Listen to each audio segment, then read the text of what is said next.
Nous sommes en pleine fête de Pessah, 5774.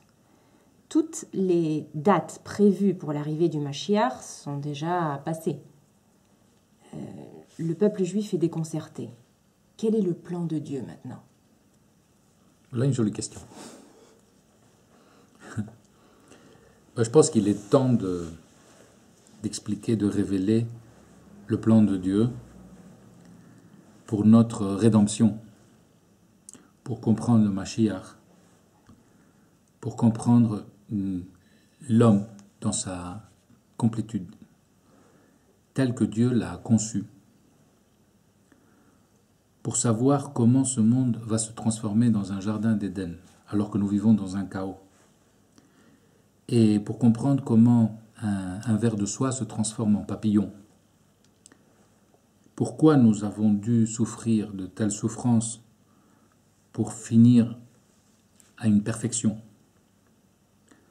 et pour arriver à la conclusion de l'histoire de l'humanité et pouvoir monter dans les niveaux les plus hauts de l'évolution de l'homme. Donc la réponse se trouve codée dans un épisode de la Torah, dans Shemot, en Exode, où Moshe Rabbeinu doit faire face aux mages égyptiens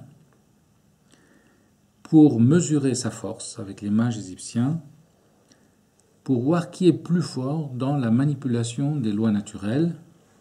Et ceci est expliqué par une métaphore suivant laquelle Moshe Rabbeinu transforme un bâton en serpent et le serpent en bâton à nouveau.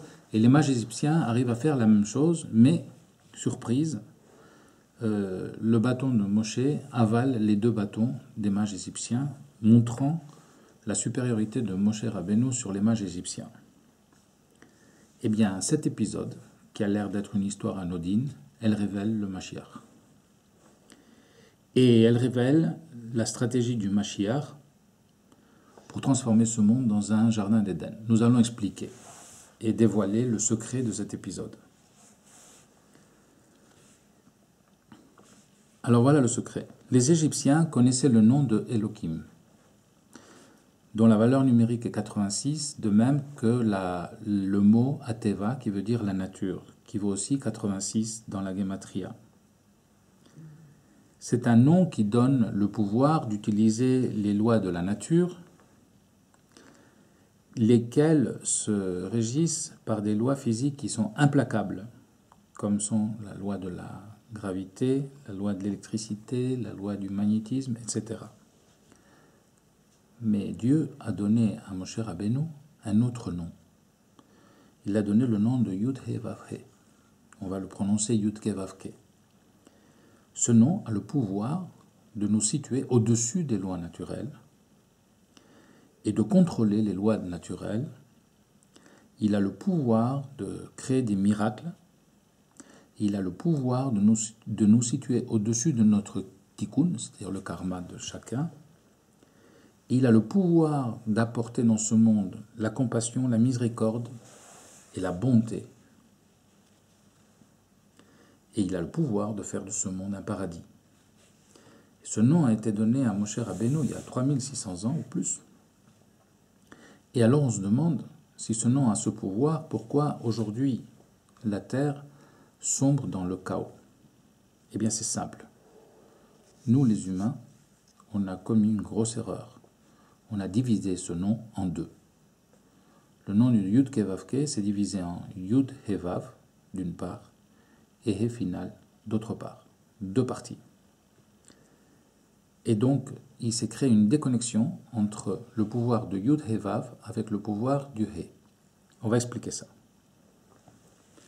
Yud-He-Vav représente l'arbre de la vie, c'est-à-dire le monde de l'âme, c'est-à-dire la sagesse du Zohar, parce que le Zohar est appelé l'arbre de la vie.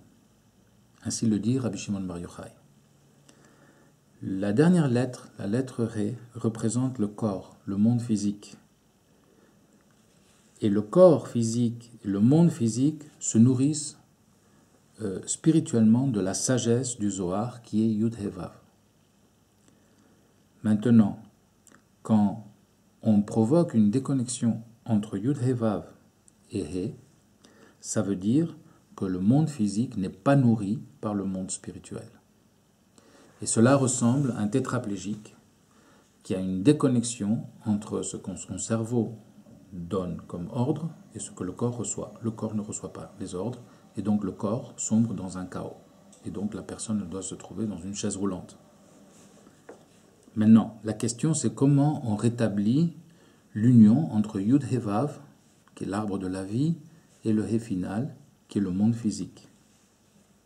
Parce qu'aujourd'hui, le monde et l'humanité cherchent uniquement à résoudre ces problèmes matériels avec des solutions matérielles.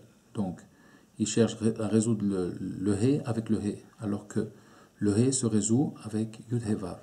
De même que pour un tétraplégique, le corps se mettrait à marcher à nouveau s'il y avait à nouveau une connexion nerveuse entre sa moelle épinière et son cerveau. Alors on va voir comment on refait cette connexion.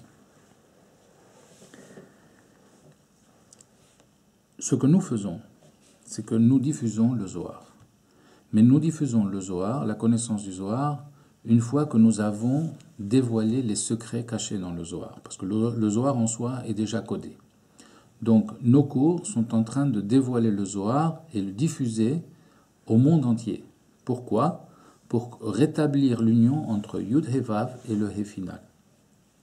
Ceci étant, le nom de Dieu, qui est maintenant amputé et coupé en deux, va se rétablir et avec la diffusion de la connaissance du Zohar, qui est l'arbre de la vie, Yud He Vav va alimenter le He final.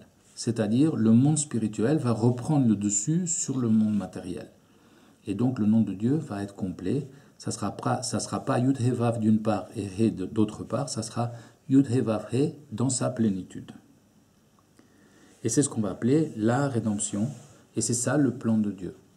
C'est grâce aux moyens de diffusion par Internet que nous pouvons avoir accès à l'ensemble de l'humanité, que nous allons pouvoir diffuser des connaissances qui autrement n'arriveraient jamais dans les foyers. Et donc, c'est ça le plan de Dieu, et c'est pour ça qu'il envoie le Mashiach, pour que le Yud He Vav se réunisse avec le He final.